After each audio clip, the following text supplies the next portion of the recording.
Hey everybody, David Knapp here once again. You're listening to Aliens, Hippies, and Other Weirdness. Here's the next story. This one's called Date Night. Tonight we're in a special location. If you can't really tell, we're in a graveyard. Finally, I have a captive audience. I've already bored them all to death, so let's see if we can bring them back to life. This story, like I said, is called Date Night. Okay, so if you need anything, use the communicator. Remember to feed Winston, Quino Hatch told her mother-in-law. Sweetie, it's going to be okay. Remember, I raised your husband. Now go on. You two have some fun. You need a date night. Harold Hatch and his wife stood in the living room of his parents' home. His daughter Carly and her friend Sarah Saya were busy playing dress-up with a pack of dachshunds. Keita is staying the weekend with Gail and Altersat, so you don't have to worry about her. Quino Hatch, her mother-in-law said firmly. Go. It's going to be okay. If anything happens, we will call you. Adjusting the brightness so see me a little better. Harold put his hand on his wife's shoulder. Babe, it's going to be fine, he said quietly. We'd best hurry. Matt and Carsey said they'll pick us up. Quino hugged and kissed the children and tearfully left. Matt Stone and his girlfriend Carsey Hellstrom met them on the outskirts of Horsefinger. Quino gave the small silver spaceship a dubious look. Don't worry, Quino, Matt said as he opened the doors.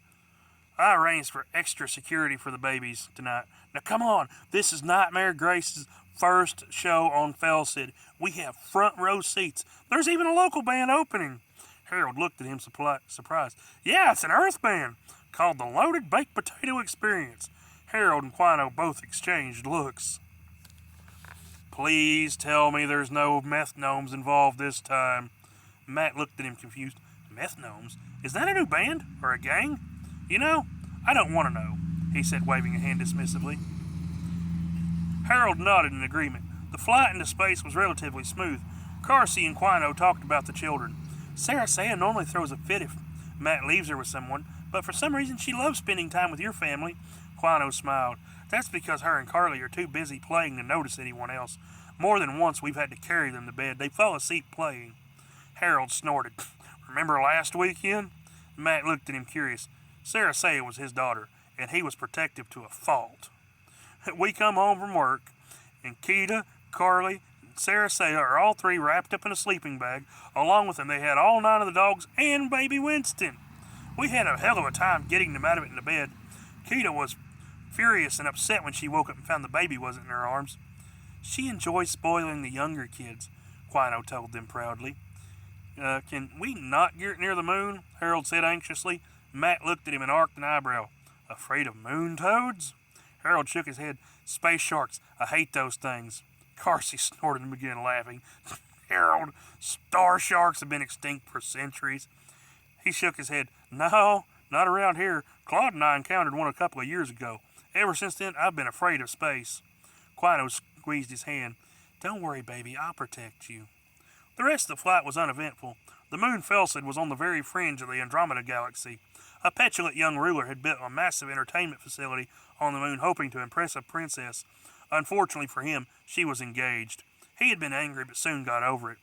Nightmare's Grace had been a chart-topping band on Earth during the early 80s and late 70s. Little did people know they weren't from Earth. They were actually aliens. Their concerts were legendary and always sold out. This one on Felsid was no different, and the band opening for them was originally from Earth. The lead singer was a friend of Harold's. They landed in the docking bay and followed a contingent of guards to the massive amphitheater. Thousands of people were packed into the rows of seats. Harold and Quino couldn't help but stare. Many of the alien races were so outlandish they had to stare in awe. You get used to it, Matt said, as a woman with purple skin and 12 eyes and 4 heads walked by and bowed to Quino. It's okay to be yourself here, Carsey told her. She was well aware Quino was actually a dragon. They had suspicions that Matt knew as well, but didn't know how to ask him. The concert opened as an announcer. A lizard man in a blue tuxedo that matched his scales stepped on the stage. Hello, everyone. Are you ready for some rock and roll? He asked loudly. The crowd cheered. Here they are, all the way from the frontier, the Loaded Baked Potato Experience. The crowd went wild as the strangely dressed band ran out on the stage. The song started and people cheered. Harold looked at him with a bemused expression. Mean Mrs. Mustache was showing us all her nasty gash. He began to chuckle. Soon the song took an even more absurd turn. We are the mighty sons of Hercules, and we'll nibble on your dick like a rat does cheese. Oh yeah, cheese dick! Harold and Quino doubled over laughing. Matt was gasping for breath at the absurdity, and poor Carsey was in tears. Biscuit titties, oh what a pity. He's got rot dick, oh how shitty. They began singing along with the band's lewd songs. Each of the songs was more disturbing than the one before. After 6 insanely disturbing and profane songs, Nightmare's Grace took the stage. The concert was everything they could have wanted and more.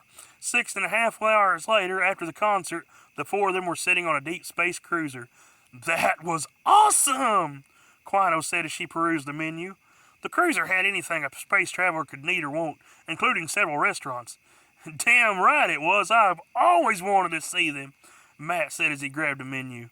They were happily eating when Quino gasped, "Oh shit, the kids!" She shrieked as she scrambled for her communicator.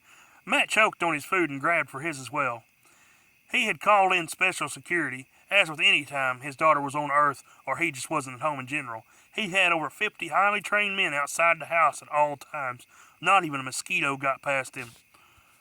All clear, boss, the man said as he answered. Quino had called her mother-in-law. The kids are fine, honey. They've all been fed and bathed. In fact, they're all 3 asleep on Grandpa's lap. Now you kids enjoy yourselves.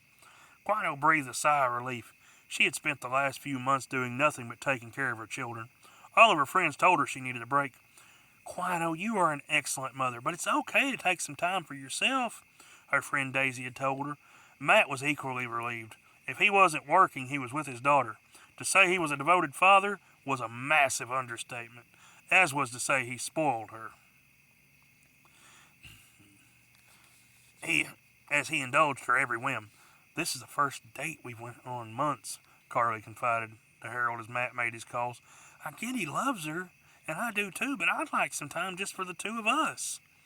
Harold understood Matt's devotion, but he also knew how Carsey was feeling.